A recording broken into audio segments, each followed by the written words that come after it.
स्वामी विशुद्धानंद सरस्वती नहीं रहे। वे कुछ समय से अस्वस्थ चल रहे थे। स्वामी रामकृष्ण परमहंस की धर्मपत्नी मां शारदा जी के शिष्य स्वामी विशुद्धानंद एक ऐसे संत थे जिन्होंने हमेशा लोगों के दिलों में राज किया। उनका चले जाना बैजनाथ और बीड़ क्षेत्र के लिए एक अपूरणीय क्षति है। स्वामी जी की आयु को लेकर हमेशा संशय बना रहा। जब भी उनसे किसी ने जानना चाहा तो वे मुस्कुरा देते थे। उनके अनुयायियों के अनुसार स्वामी जी की उम्र करीब 146 वर्ष थी। उनके शिष्य एवं पत्रकार जितेंद्र कौशल बताते हैं कि स्वामी जी ने कुछ ही लोगों को इस संबंध में बताया था और ये सही भी है कि उनकी उम्र 146 वर्ष तक की थी। हालांकि इस बारे में अभी कोई दस्तावेज नहीं मिला है।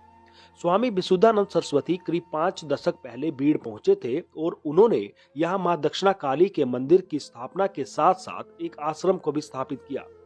ये उनके तेज, उनके विश्वास का ही परिणाम था कि उनके कई शिष्य बन गए। एक ऐसे संत जिनके दरवाजे पर गरीब या अमीर में कोई भेदभाव नहीं होता था। नियम और अनुशासन उनकी दहलीज से शुरू हो जाते थे। नियम ऐसे थे कि आश्रम में मिलने के निर्धारित समय के बाद चाहे कोई भी वीआईपी भी आ जाए, उसे भी प्रवेश नहीं मिलता था। वे कोई प्रवचन नहीं देते थे और ना ही अधिक बात करते थे, लेकिन उनके समक्ष कुछ पल बैठने का मौका मिलने का मतलब ही एक बड़ा आशीर्वाद होता था।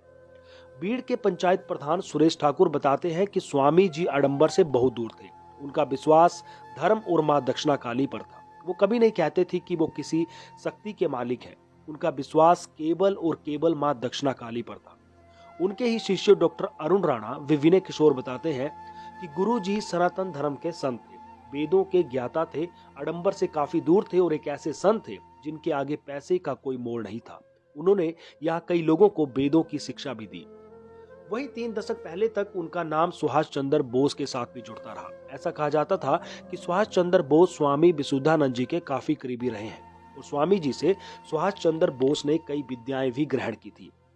इसको लेकर करीब 2 दशक पहले अखबारों में भी खबरें आनी शुरू हुई थी।